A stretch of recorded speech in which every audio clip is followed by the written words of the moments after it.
Good evening, everybody. Thank you for being here. And of course, first of all, we all want to thank Mira Ozrowski and OUisrael for putting together this very special evening during terribly challenging times. I guess our statement, HaKadosh Baruch Hu, to ourselves, to Klal Yisrael, is that our Torah study goes on. Nothing deters us. And so here we are. Megilat Esther. What better safer for these times than a book that tells us about overcoming the threat of anti-Semitism as it plays out in Persia, Iran, millennia ago. And we're still here.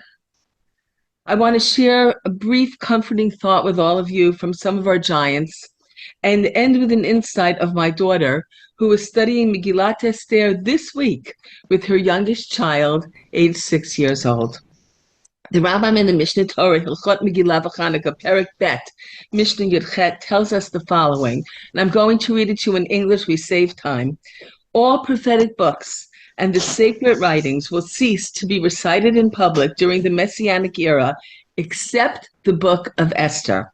It will continue to exist just as the 5 books of the Torah and the laws of the oral Torah that will never cease. Although ancient troubles will be remembered no longer, as it is written, the troubles of the past are forgotten and hidden from my eyes, as it says in Yeshayahu. The days of Purim will not be abolished, as it is written, these days of Purim, this is from the Megillah, shall never be repealed among the Jews, and the memory of them shall never cease from their descendants, as we read at the end of the Sefer. Of Eliyahu Detzler, in Volume 2 of Michtav Eliyahu, explains beautifully what this is about. The story of Purim, as many of you may be aware, but if you're not, I'm telling you now, played itself out on Erev Pesach, and then into the early days of Pesach. Megillah tells us explicitly that the letters telling of the destruction of the Jews the following Adar were sent out B'chodesh Harishon B'shlosha Asar Bo, the 13th day of the first month, which is Nisan. Man, it's like, could you imagine all this going on? Erev Pesach, I always say, Pesach is a crisis all by itself. We don't need anything else. The Gemara in Megillah depicts the following story. Haman is coming with the horse and the king's clothing to follow up Achashverosh's command to lead Mordechai through the streets of Shushan as the hero who saved the king. And Haman encounters Mordechai and the Rabbanim studying the laws of the Omer, which they were about to start counting that night.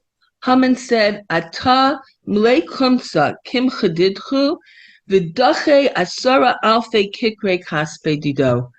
Your fistful of flour has come and pushed away my 10,000 talents of silver that I was willing to pay Achashverosh to kill the Jews. The Midrash in the Yalkut quotes Rav Detzler, tells us the following. Let not the mitzvah of Omer ever be trite in your eyes, because as Rav Levi said, this is what stood up for you in the days of Haman. Rav Detzler quotes the Maharal. What does Omer have to do with this? Just because the scene played out itself on the first day of Sfirat HaOmer, that's why we were saved from Haman? Yes, explains Rav Detzler, according to the Maharal. Miracles are only for believers in the first place. If you believe in God, then you see a miracle in the growth of the new grain, the Omer. And if you don't believe in God, then even the splitting of the sea at Yam Suf, at Yetziat Mitzrayim, can be explained away as a coincidence of nature, a tsunami at the right moment.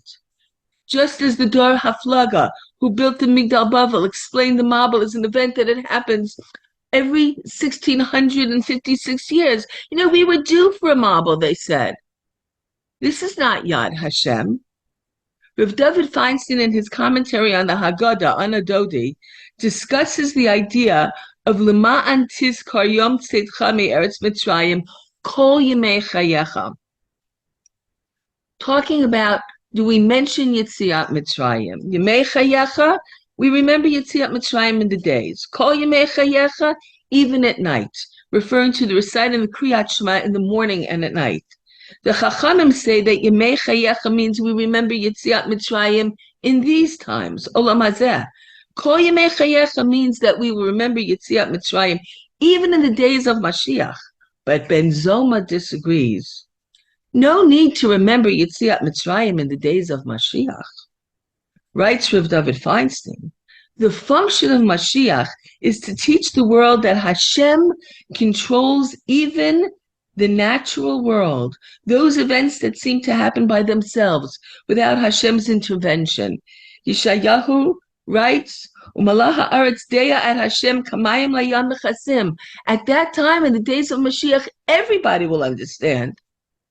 We are not yet capable of recognizing that Hashem exists merely through contemplating the events of the natural world, except in exceptional circumstances, such as the miracle of Purim.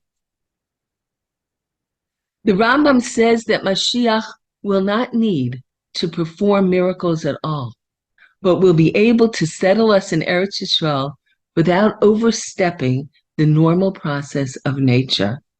Ben Zoma therefore feels that in the times of Mashiach, once we understand that everything is from Hashem, we will not need to remember the great miracles like Kriyat Yamsuf, because we'll know that everything is a miracle. The purpose of Kriyat Yamsuf was just to teach us that Hashem does miracles every single minute. And so Megilat Esther is the Sefer of the times of Mashiach. That's what will be left in times of Mashiach. Hashem's name is not there because, of course, we know without being told that everything we are living through is a miracle. And in that Sefer, there is a reference and a memory of every single Chag. In Megilat Esther, Pesach, the entire story unfolded on Pesach. Shavuot, a reference to Kabbalat HaTorah, Kimu v'Kiblu, Kimu Masha Kiblu Kfar. Sukkot, Hadassah. I would name a daughter Hadassah if she was born on Purim or Sukkot. There it is. And as I've sometimes mentioned, there's another Megillah that doesn't have Hashem's name in it, and that's SHIUR HaShirim. And it's also read on Pesach, and that connection between Purim and Pesach is so, so real. Meitzitz ben Acharakim in SHIUR HaShirim. There we see it. Hashem is like peering through the cracks. The way as a parent of that new nursery child peers through the window and he thinks we've abandoned them. If only he would look through the window and see we're standing there watching him.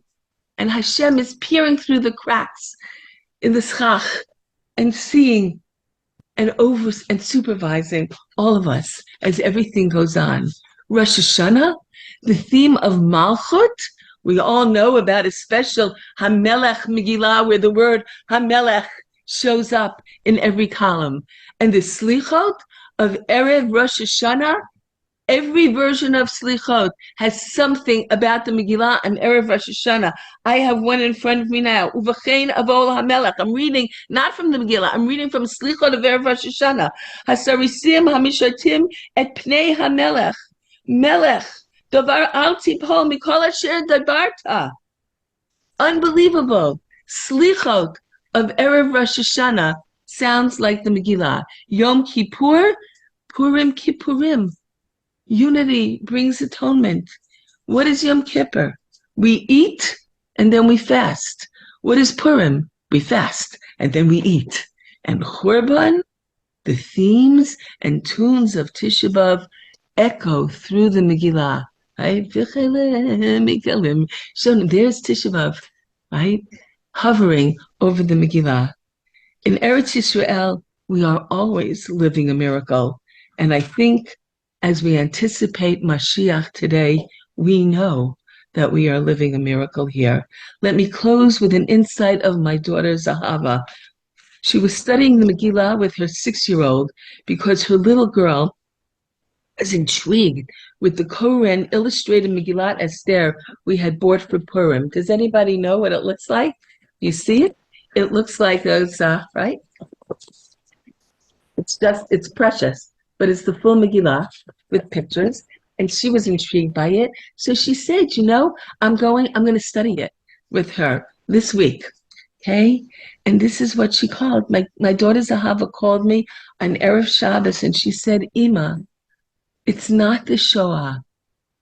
We were reading the Megillah, and as soon as the Jews are told that they can fight back in Perek Chet, something remarkable happens. Just knowing that they can fight back changes everything, even before the battle and the victory that don't unfold until Perek Tet.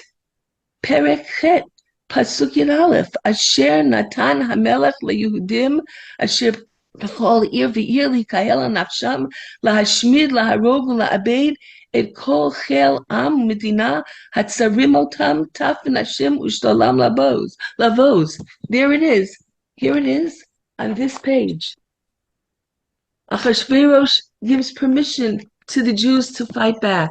And on the next page, look at the value of graphics. What does it say on the very next page? La Yehudim hayita ora v'simcha v'sason v'yakar.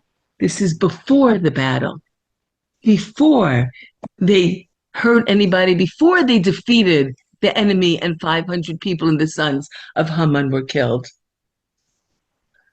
Just the knowledge that we could fight back was a cause for rejoicing.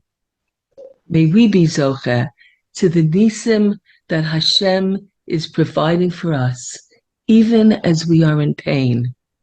We may be zocheh to understand that they are in fact nisim, that even the ability to fight back is a nace. And the last brachot, as we finish the Megillah, Harav et Rivenu, Vahadan et Dinenu, Vahanokeim et Nikmatenu, Vamashalem Gumul, L'chol Ayvei Nafshenu, Vahanifra Lanu Mitzarenu. Baruch Atah Hashem, Hanifra Li'amo Yisrael, Mikol Tzarehem, Hakel HaMoshiach. And may we be zocheh to live in times of Mashiach's peace. Lo yisagai el gai charev, v'lo yilmedu od milchama.